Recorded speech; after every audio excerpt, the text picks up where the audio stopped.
8:05 de la mañana del miércoles 15 de octubre. Usted está en RPP, confianza por todos los medios, y nosotros estamos empezando ampliación de noticias. Ya estamos todos completos, Fernando. Rick. Buenos días, Patricia. Ricardo, buenos días. Ricardo, ¿cómo estás? Seguimos, Patricia. Seguimos debatiendo sobre el tema que va a seguir siendo noticia hasta que no tengamos respuestas más claras. Mañana el Tribunal Constitucional tiene una sesión, una audiencia pública para revisar precisamente el tema principal en la agenda política de nuestro país. Así es, lo que va a decidir el Tribunal Constitucional, ojo, es si admite a trámite el pedido que ha hecho el presidente de la Comisión Permanente, el señor Pedro Olaechea, sobre la constitucionalidad del cierre del Congreso y sobre si debe o no debe incorporarse al Tribunal Constitucional al señor Ortiz de Ceballos, que fue elegido de manera accidentada justo antes de que se cerrara el Congreso. Fernando, la cosa va como dividida, ¿no? Hemos escuchado opiniones en estos días en todos los sentidos. En todos los sentidos. Hay juristas para todos los gustos. Lo único que sabemos es que los 7 magistrados estarán presentes porque el señor Carlos Ramos tuvo la idea extraordinaria, de renunciar a sus vacaciones para hacer su trabajo en Lima. Eso es importantísimo, ¿no? Estamos ante un caso que merece la atención de todas las autoridades, y cualquier cosa que ocurra del tipo que no está un tribuno o que alguien habla más de la cuenta puede empañar un proceso que lo mínimo el que le podemos pedir es transparencia. Antes que el Tribunal Constitucional se pronuncie, y se le ha pedido que se pronuncie desde foros como el de la OEA, se ha pronunciado la Comisión de Venecia, y entre sus recomendaciones también está que el Tribunal Constitucional de Perú se pronuncie. Todos miran al Tribunal Constitucional, sin embargo, hay que decirlo, desde el Estado, desde el Ejecutivo, no ha sido bien visto el pedido del señor Olaechea, al punto de que el procurador le ha abierto una investigación por usurpación de funciones. Lo ha denunciado por ese cargo, ¿no? Así es. Así que bueno, vamos a ver cuál es la opinión de nuestros panelistas el día de hoy. Fernando Rospigliosi, exministro del Interior, periodista y analista político con nosotros. Fernando, muy buenos días. Hola, ¿qué tal? ¿Cómo estás? Y la ex congresista de la bancada de Nuevo Perú, la señora... No es de la bancada Nuevo Perú, perdón. Maritza García es ex congresista de Cambio 21. Es que nos falta el congresista Richard Arce, que debe estar por venir en breve. ¿Cómo están, señores? Muy buenos días. Muy buenos días, gracias por la invitación. Bueno, Fernando, hemos escuchado muchísimas voces a favor del Tribunal Constitucional. Ricardo mencionaba incluso organismos internacionales que dicen que esto se resuelve en casa, ¿no? Y voces en contra. Hay que decirlo, voces en contra que además sorprenden porque en otros momentos pedirían la mayor institucionalidad. ¿Qué crees que ocurra el jueves? Bueno, en primer lugar es obvio que quien tiene que resolver esta controversia es el Tribunal Constitucional. Las opiniones que vienen de afuera son opiniones que no son vinculantes y no tienen poder de decisión. Ahora, hay versiones que dicen que este tribunal... Recordemos que fue elegido en el gobierno de Humala, cuando el humalismo tenía mayoría en el Congreso. No todos son de esa tendencia, pero dicen que hay 4 que son más o menos favorables al humalismo, que como sabemos es socio político del gobierno de Vizcarra. Pero, sin embargo, no hay... ¿Precisas, Fernando, cómo sabemos dónde está el link entre Vizcarra y Humala? Porque hemos escuchado esa afirmación varias veces y sí nos gustaría que nos expliciten el vínculo. Bueno, ¿no? Por ejemplo, podríamos preguntarle a Pedro Cateriano, quizás, no sé, o quizás a todos los exfuncionarios del gobierno de Humala que hoy día son viceministros y ministros del gobierno de... Martín Vizcarra, o a los asesores que tiene el presidente, como algunos exministros del gobierno de Humala, o la protección que tiene Humala y Heredia en ciertas instancias judiciales que son más o menos controladas por el gobierno. Pero han ido presos, Fernando. ¿Perdón? Sí, en un momento sí. Ahora no les pasa nada, ¿no? Entendemos la preocupación, pero no estaríamos cayendo en lo mismo que cae en el gobierno de... si el Tribunal Constitucional, que por cierto se eligió mucho antes de que supiéramos que Vizcarra podía ser presidente de la República, no me es afín por la tendencia de los tribunos, que siempre van a tener alguna tendencia para un lado o para otro, su opinión no vale, no estamos... No, yo creo que vale la opinión y tenemos que respetarla todos. De acuerdo. Y yo creo que el gobierno no las tiene todas consigo. De acuerdo. Porque esto que ustedes han mencionado, que claro, porque hay tendencias, claro que sí, hay claramente dos magistrados del Tribunal Constitucional que son prácticamente activistas políticos. La doctora Ledesma se ha declarado antifujimorista, públicamente. Claro, y hay otro que sale todos los días en los medios para hacer activismo político. Ya está bien, pero el gobierno no las tiene todas consigo porque hay magistrados que pueden tener una tendencia, pero que finalmente ante los hechos tan obvios como los que estamos viviendo, se pueden pronunciar en un sentido u otro. Y eso sí sería muy duro para el gobierno. Ahora, el gobierno va a seguir en lo suyo, con 80-85% de popularidad, el Congreso no va a volver, o sea, van a hacer lo que les da la gana, pero sí sería un problema tener un pronunciamiento del Tribunal Constitucional que no avale lo que ha hecho el presidente Vizcarra. O sea, no como digo, no las tienen todas consigo y por eso están haciendo lo que hacen. Ahora, finalmente, lo que el tribunal decida, todo lo vamos a acatar, porque ese sí es un organismo que merece el respeto y el acatamiento de todos los peruanos. Antes de la participación de la excongresista García, pero sí te parece indudable e incuestionable que el tribunal tenga que acoger esta consulta. Sí, claro. Bueno, eso me parece obvio. Y yo entiendo que lo van a hacer. Mañana van a tomar una decisión sobre eso y no van a decidir sobre el fondo del asunto, pero la admisión o no admisión ya es una parte importante del tema, creo. Congresista García, ¿cuál es la posición?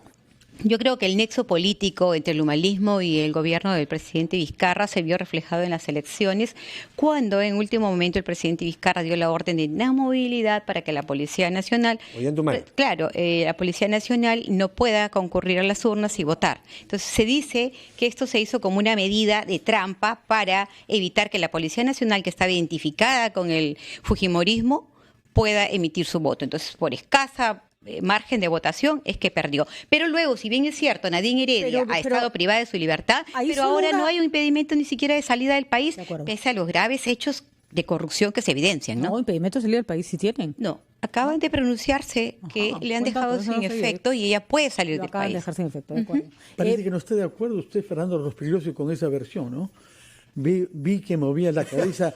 No, con eso no coincido con la congresista o excongresista. No coincido. No, es una justificación que tuvo el fujimorismo para explicar su derrota, que fue por sus propios errores, ¿no?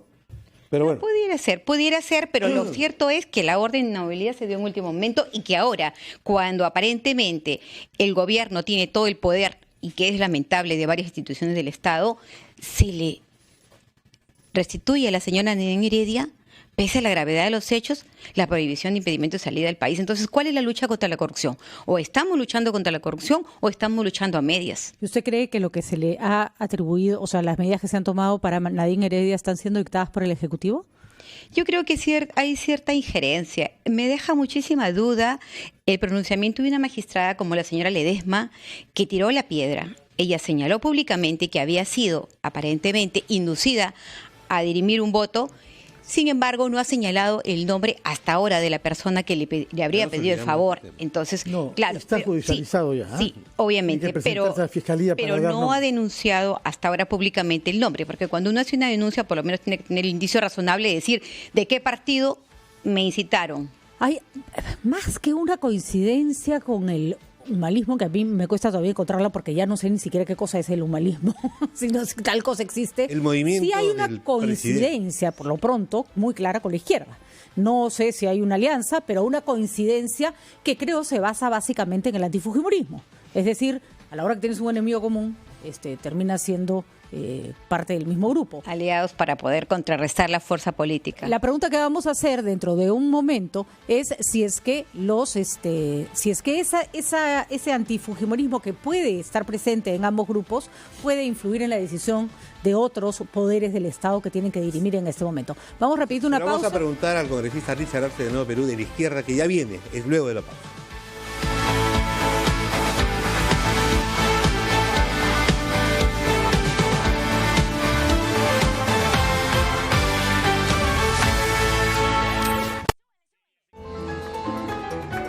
TQ Producciones y la Universidad Alas Peruanas se complacen en presentar, por primera vez en Lima, a un dúo extraordinario, las hermanas Lavec, quienes a dos pianos nos ofrecerán un extraordinario concierto con obras de Bernstein y Gershwin. 19 de octubre, Gran Teatro Nacional. Entradas a la venta en Teleticket de WOM y Metro. En el Instituto de Neuroestimulación de Lima, somos pioneros y únicos en el Perú con años de capacitación y experiencia en el extranjero en el uso de la estimulación magnética transcraneal para el tratamiento de la depresión, adicciones y otros trastornos neuropsiquiátricos con equipos de última generación. Llámenos al 620-9000 o visite nuestra página web. Para ser innovador hay que aprender de los que no son como tú, de los que no piensan como tú, de los que no aman como tú. Los innovadores no siguen la corriente, ni se rinden a supuestos límites. La innovación empieza por abrazar las diferencias, porque solo escuchando otros puntos de vista puedes aprender. Abre tu mente. Innova UPC. 3 sujetos armados nos están asaltando.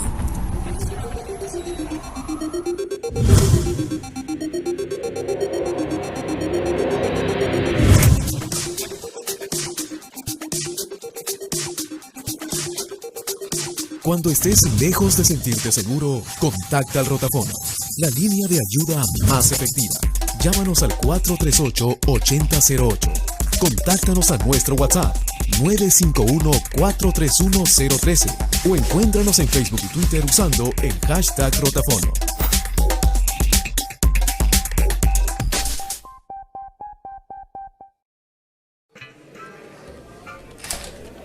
Hola Ángel, ¿irás a la reunión? Sí, claro, termino y voy. No te olvides que el bono de alquiler solo se otorgará a parejas que paguen renta mensual de vivienda no menor a los 0.78 UIT y que no supere los 0.371 UIT. Entonces ahí te veo. Se realizará el ajuste monetario internacional por 56.000 millones de dólares, recalculando tasa de inversión interanual del 5.8% de los 7 primeros meses. Tranquilo, en Economía para Todos te explicaremos los principales cambios en materia económica por los que atraviesa el Perú y el mundo, pero sobre todo, cómo afectan estos directamente tu bolsillo. Soy Omar Mariluz y estoy de lunes a viernes a las 4 de la tarde por RPP Televisión.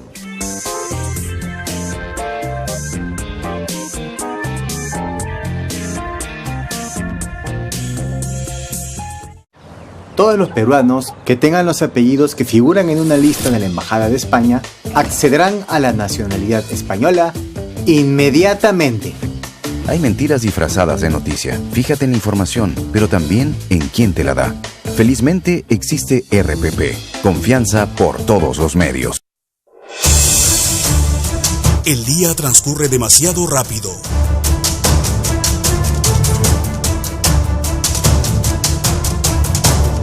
Nosotros nos detenemos para analizar los hechos y explicártelos al final de la jornada.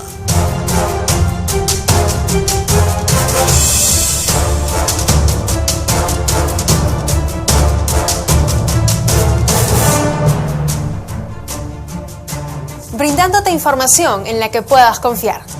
Edición Central, de lunes a viernes a las 8 de la noche, con Tatiana Alemán.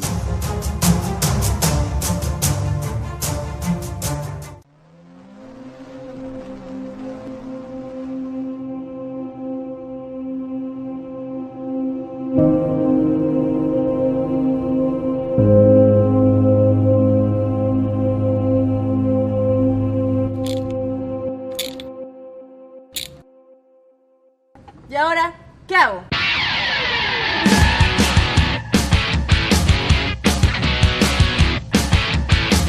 Todos los lunes a las 10 de la noche. Al Volante por RPP TV. ¿Tener una sola red social? ¿Tener amigos iguales? ¿Escuchar un solo género en un solo idioma? Nah, no nos gusta una sola cosa. En Estudio 92, como tú, preferimos variedad. Porque a veces estás en modo chill y luego en modo juerga. Porque es más chévere escuchar música de todo el mundo. Y si es con gente buena vibra en conducción, mejor. Tenemos todo lo que te gusta y a tu manera, porque la diversión está en la mezcla. Estudio 92. Primeros en tu música.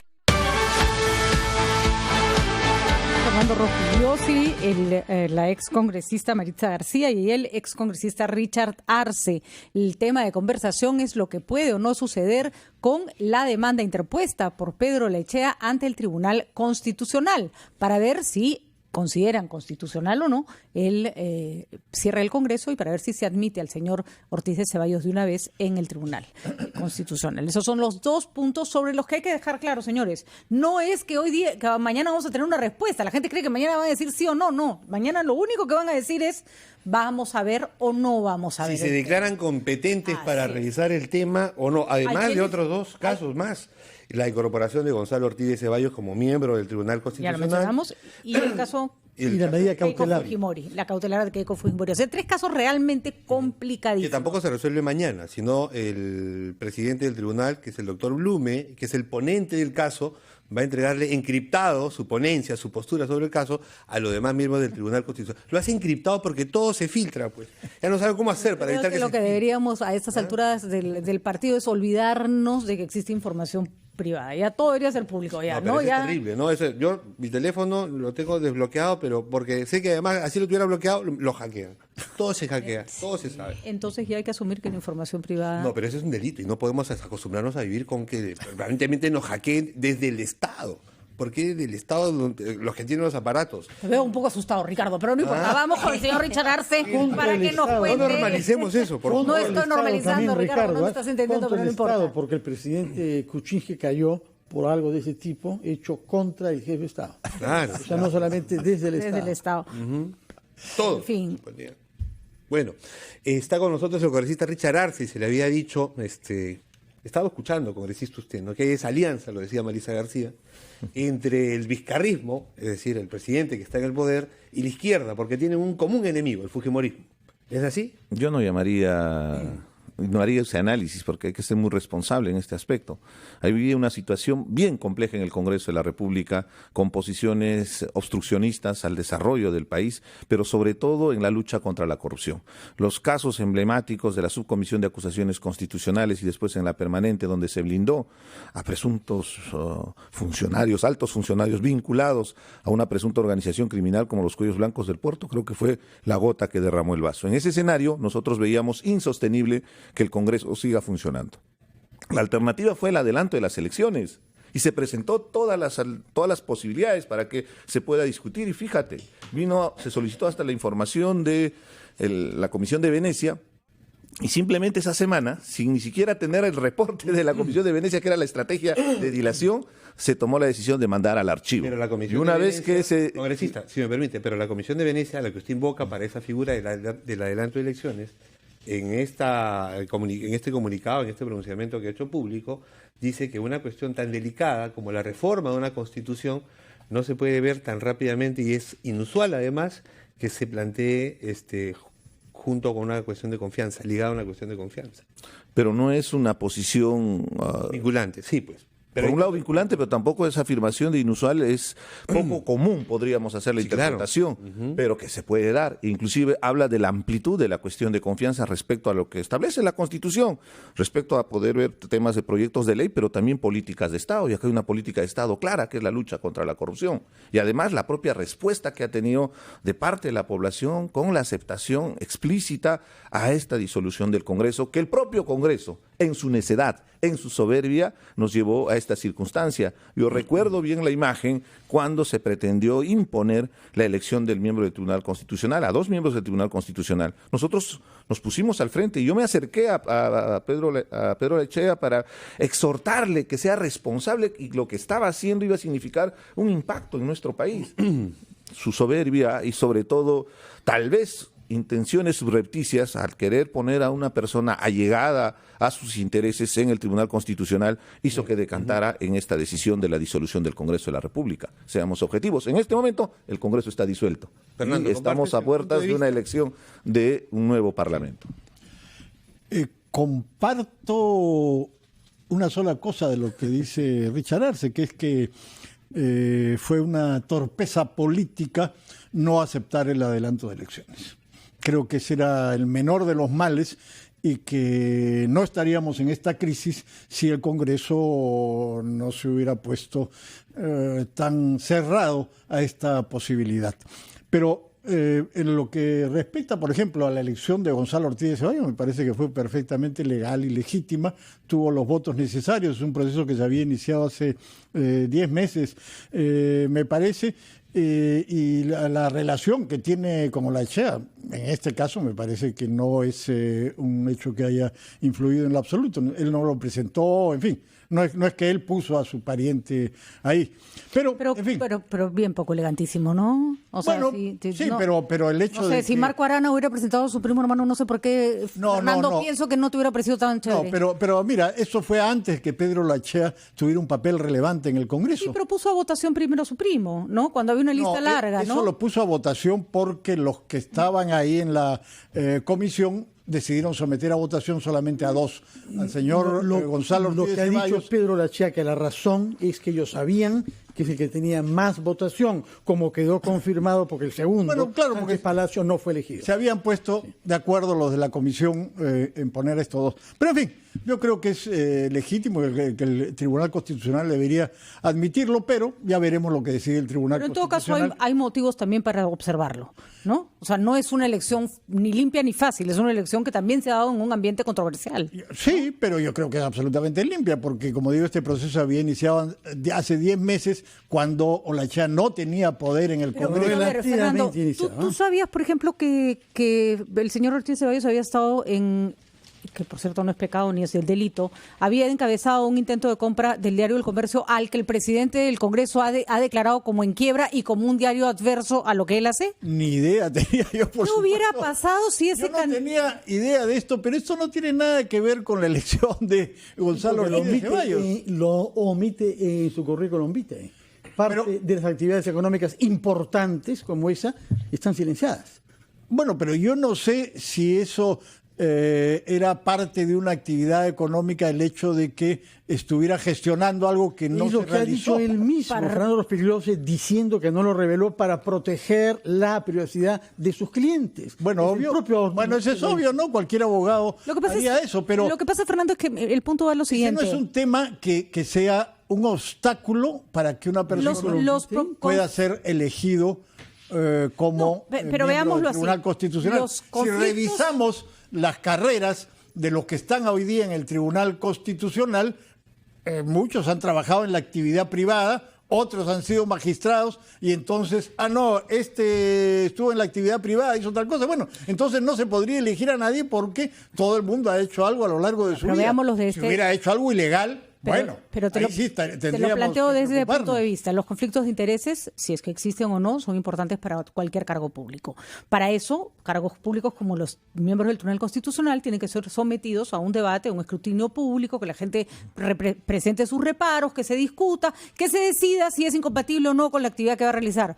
Ya, pues eso no pasó, Fernando, porque eso no ocurrió desde noviembre. Yo no estoy de acuerdo con eso porque al final los únicos que pueden acceder a los cargos públicos son los que han trabajado en ONGs. Eso no es verdad. Todo el que ha trabajado en la actividad privada finalmente tiene un conflicto de intereses porque nadie ha dicho potencial. No, pues así no es la cosa, creo yo, digo. No, sino que simplemente se verá.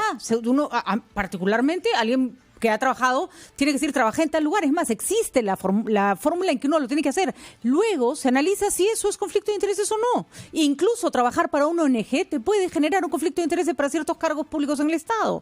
O sea, lo que pasa es que pareciera que tenemos que hacer un diccionario de qué cosa es un conflicto de intereses, porque en el Perú es de verdad, es un concepto que a nadie parece importarle, ¿no? Ni siquiera estoy diciendo que el señor Gonzalo Ortiz de Ceballos los tenga, pero hubiera sido interesante que esa discusión se diera antes, no después, ¿no? Ese fue el principal cuestionamiento en la elección, porque se hizo en media hora justamente la decisión de tener a 11 candidatos y no hubo la posibilidad de generar un debate público que se exponga al escrutinio para evaluar todos esos temas de conflictos de intereses, si tiene las capacidades, las competencias, como corresponde. Durante la elección de los miembros del Tribunal Constitucional pasado siempre ha habido un procedimiento. hubo la repartija vergonzosa del 2013. En este caso no solamente había repartija, sino también había la pretensión de copar el Tribunal Constitucional con intereses particulares para beneficio en vista de los procesos que se venían en marcha. El solo hecho de los codinoms, congresistas que podrían aparecer con sus nombres vinculados a este financiamiento ilegal de parte de Odebrecht. Después que el Tribunal Constitucional evalúe sus casos cuando tengan un proceso penal. Evidentemente un conflicto de intereses. Frente a eso el Congreso no hizo caso a las voces que reclamaban y al país, sobre todo a la opinión pública, que se haga un proceso transparente. Y el presidente una noche anterior les dijo que iba a ser el pedido de confianza a consecuencia de esa imposición de los miembros del Tribunal Constitucional. Claro que las cosas se pudieron haber hecho mejor. Vamos rapidito a una pausa, continuamos con la última parte del debate para que ya cerremos las ideas y un poco para ver los escenarios futuros. Ya creo que el pasado ya está, ya la leche se derramó, ya no hay mucho más que hacer. Ya volvemos.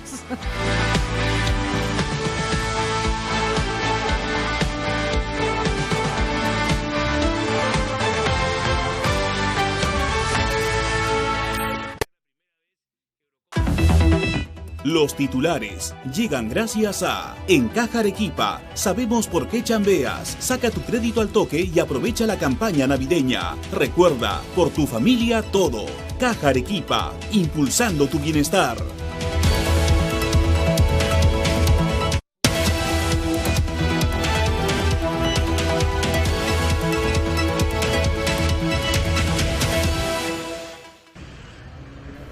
El Ministerio de Transporte inició el proceso para inhabilitar en forma definitiva la licencia de conducir de Melissa González Gagliuffi, quien tiene impedimento de salida del país por causar la muerte de 2 jóvenes al atropellarlos en la avenida Javier Prado en San Isidro. El analista político Fernando Tuesta sostuvo que Keiko Fujimori, Nadine Heredia, Luis Castañeda Locio y hasta Alejandro Toledo pueden postular en las elecciones parlamentarias del 2020 y en las elecciones generales del 2021, debido a que ninguno de ellos tiene sentencia firme. José Luna Gálvez, excongresista de Solidaridad Nacional, declaró para RPP Noticias que es una infamia meter a Telesub en estas investigaciones, las cuales, a su parecer, son direccionadas y absurdas. Descartó que los pagos que realizó la universidad a Luis Castañeda Locio sean una fachada para justificar aportes de Odebrecht y OAS, y agregó que tanto Martín Bustamante, exfuncionario de Solidaridad Nacional, junto a Castañeda Locio tendrán que responder.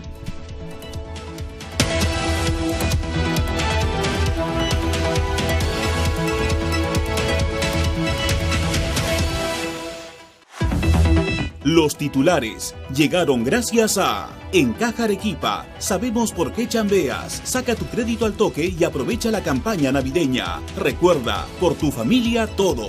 Caja Arequipa, impulsando tu bienestar. ¿Cómo somos los peruanos? Amables. Somos peloteros, somos hinchas. ¿Juegas pelota? Emprendedores, pero a algunos se les pueden pegar las sábanas. ¡De buen diente! ¡Uy, qué rico huele! Somos divertidos. Descubrir nuestra identidad es el reto de este programa. Todos los miércoles a las 10 intentaremos averiguar usted y yo cómo somos los peruanos.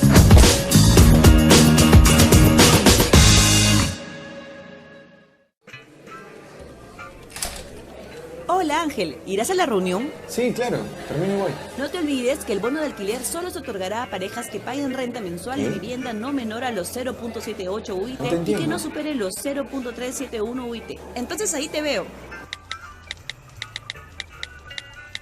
Se realizará el ajuste monetario internacional por 56.000 millones de dólares, recalculando tasa de inversión interanual del 5.8% de los 7 primeros meses. Tranquilo, en Economía para Todos te explicaremos los principales cambios en materia económica por los que atraviesa el Perú y el mundo, pero sobre todo, cómo afectan estos directamente tu bolsillo. Soy Omar Mariluz y estoy de lunes a viernes a las 4 de la tarde por RPP Televisión.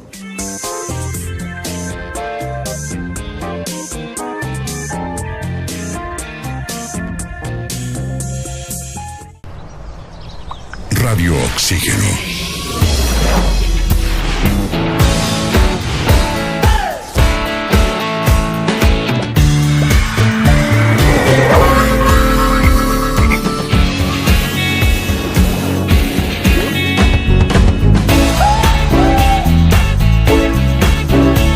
Vemos el mundo diferente porque respiramos música. Radio Oxígeno, clásicos del rock and pop.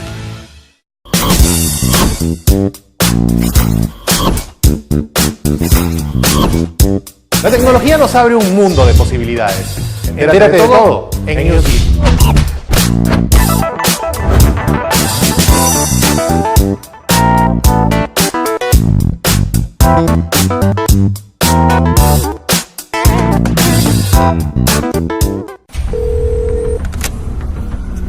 Tres sujetos armados nos están asaltando.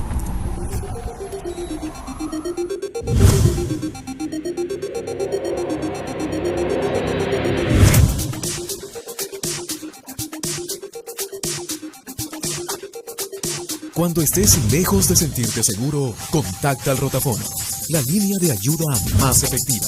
Llámanos al 438-8008. Contáctanos a nuestro WhatsApp 951-431-013 o encuéntranos en Facebook y Twitter usando el hashtag Rotafono.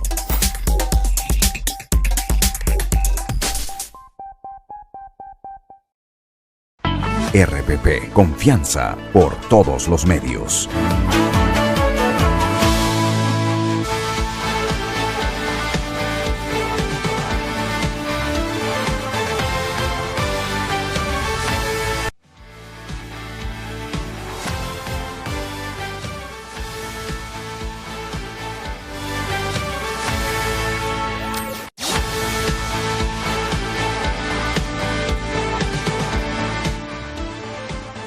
Y 37 minutos de la mañana, continuamos con el debate sobre lo que va a ocurrir si es que el Tribunal Constitucional admite a trámite el pedido hecho por el Congreso, la Comisión Permanente del Congreso, específicamente por el señor Olaechea.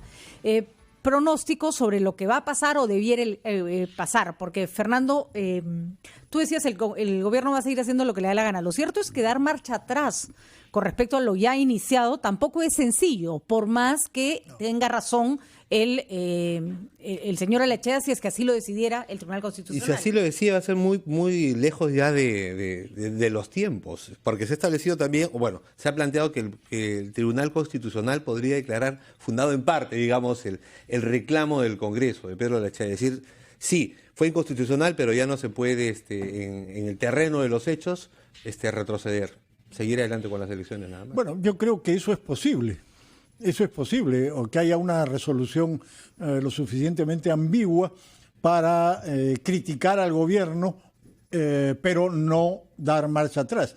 Yo creo que es muy importante, aunque no tenga nada que ver con la cuestión jurídica, que las encuestas estén reflejando que hay 80-85% a favor de la disolución del Congreso y que la popularidad del presidente haya subido espectacularmente 30-35 puntos. Entonces, eso ya me parece que hace eso, y el hecho de que el gobierno tiene la fuerza en este momento, no solamente la fuerza de las encuestas, hace que sea ya inviable políticamente retroceder en esto. Pero de todas maneras, si el Tribunal Constitucional hiciera, aunque sea una resolución ambigua en ese sentido, como tú señalas, yo creo que sería un golpe para el gobierno. Pero nada más que eso, un golpe, y las cosas seguirían, porque además ya creo que el 18 de noviembre se cierran la inscripción para las listas. Sí. Y a partir de eso ya tenemos la elección que va a concentrar, no como antes, porque no hay candidato presidencial, pero de todas maneras va a ir concentrando los focos de la atención de la opinión pública, y cuando hay elecciones la gente mira las elecciones. Ojo que hay una cautelar, además del pedido presentado por Pedro Olaechea en ese sentido, de que se revise la constitucionalidad de la disolución del Congreso, ha presentado una cautelar ante el mismo TC para que se suspenda ese proceso electoral, pero no eso no creo, eso no va a pasar. Ahora, a ver, solo antes de pasar donde Marisa, dos temas. ¿Es verdad que el proceso continuaría, pero Vizcarra quedaría expedito para una denuncia? ¿No? Y se sentaría un precedente de que lo que se hizo ya no se puede volver a hacer, ¿no? O sea, tampoco es... No, claro. ¿no? Tampoco es poca cosa que el tribunal le diga, hiciste mal, pero el proceso continúa, ¿no? Absolutamente de acuerdo. Pero yo creo que la denuncia contra Vizcarra va a venir de todas maneras cuando él pierde el poder. ¿Por qué está tan ¿Cuándo será que pierde el poder? ¿En 1 año, en 2 años, en 5? ¿Tú crees que se va a quedar más tiempo? Claro, depende de si él trata de reelegirse, o depende si sale elegido en la siguiente elección alguien afín a él, depende de muchísimas cosas. En el Perú puede ocurrir cualquier cosa, pero en algún momento van a ir por él, de todas maneras, eso está claro. ¿Que lograrán hacer algo? No sé, pero ha suscitado muchos odios. Hay cosas absolutamente cuestionables en el proceso de disolución del Congreso, que en mi opinión ha sido totalmente ilegal e inconstitucional, pero de todas maneras van a ir por él en algún momento. Eso sería una raya más al tigre si el Tribunal Constitucional dice eso, creo. De acuerdo. Maritza, por favor. Sí, efectivamente. Solamente quiero tocar unos puntos importantes respecto de la alianza que niega categóricamente el congresista Richard Arce. Es tan evidente la alianza, tal cual también lo ha sido en el caso del fujimorismo con el aprismo. Cuando ellos se aliaron para obstruir todos estos actos de investigación que han sido deplorables y que han sido rechazados por la población y que nos han llevado al cierre del Congreso, también es evidente la alianza. Prueba de esa alianza, además del hecho que he invocado, está también la consulta que hace Marixa Glave y el congresista de Belaúnde para preguntarle si pueden contratar con el Estado. ¿Con quién?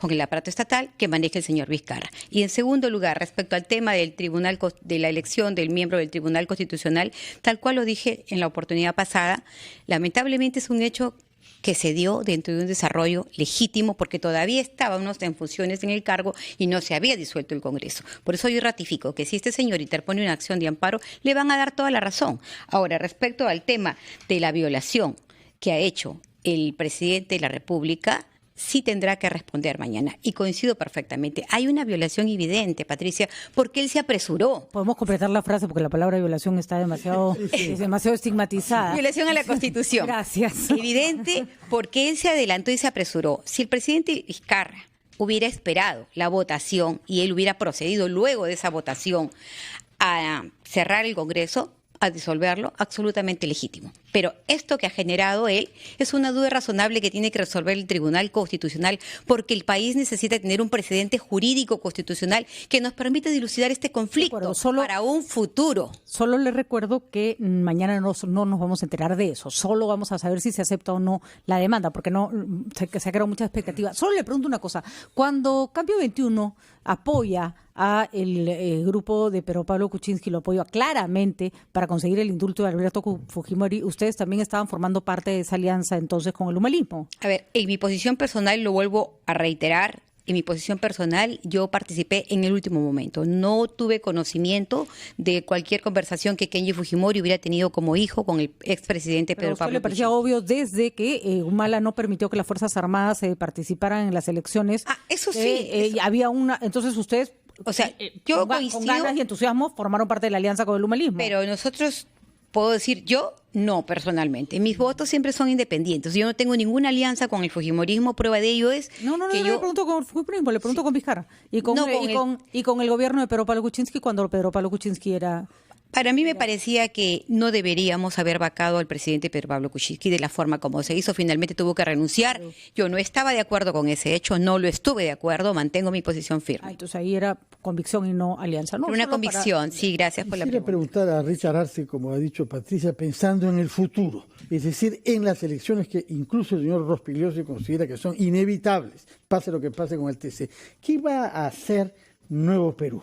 Que es una bancada que no tiene partido político y que parece está considerando el no participar en las elecciones para no tener que aliarse con algunos otros dirigentes de izquierda que sí tienen partido, pero no tienen respetabilidad moral. En principio estamos en un diálogo abierto, somos una organización política a nivel nacional y tenemos este fin de semana un Consejo Nacional donde vamos a tomar una decisión respecto a nuestra participación. Lo objetivo, y que justamente abona a contrarrestar el argumento que acaba de expresar de una alianza, nosotros nos hemos sacrificado en esta decisión para que se disuelva el Congreso porque no había otra alternativa con el adelanto de las elecciones por una cuestión elemental de la lucha contra la corrupción frente a esta impunidad que se generaba. a pesar que nos iban a afectar, porque nosotros no tenemos inscripción política. Con ello, el fin de semana vamos a tener que tomar una decisión para ver si hacemos una alianza electoral para poder participar ¿Con quién podría ser? o no podríamos participar. ¿Con quién la alianza? Se viene tejiendo versiones de que se debería hacer una alianza con Juntos por el Perú, que es de You Decimos, con el partido del señor Cerrón. Particularmente, yo no estoy de acuerdo con esa posición, porque evidentemente con tenemos Humala que ser podrían hacerla, coherentes. con el Partido Nacionalista tampoco. Tampoco, de ninguna manera. O sea, que la alianza hemos luchado terminó, 3 la alianza años que contra Marisa. una posición de este escándalo de Lavallato, donde hay involucramiento de la clase política. ¿Cómo vamos a tener coherencia si después nosotros nos estamos aliando para participar en una elección? Bueno, pero tenemos que ser responsables. Si me das un segundo de un tema muy importante, un tema muy importante es que la acción de amparo tiene por objeto revertir las cosas al estado anterior. Es decir, no es que el Tribunal Constitucional esté impedido de poder declarar la nulidad de ese decreto supremo que disuelve el Congreso y que no se lleve a cabo las elecciones. Señora o sea, García, sí puede hacerlo. yo solo le recomiendo no intenten entrar de nuevo al Congreso. No es que vamos a eso, pero hay que todos los colores. No, hay que respetar el pronunciamiento del Tribunal Constitucional. Yo quería preguntarle a Richard Arce, ¿cómo va la lucha contra la corrupción, contra la lideresa de su grupo, Verónica Mendoza? Se exhibía con besos y abrazos con 2 notorios corruptos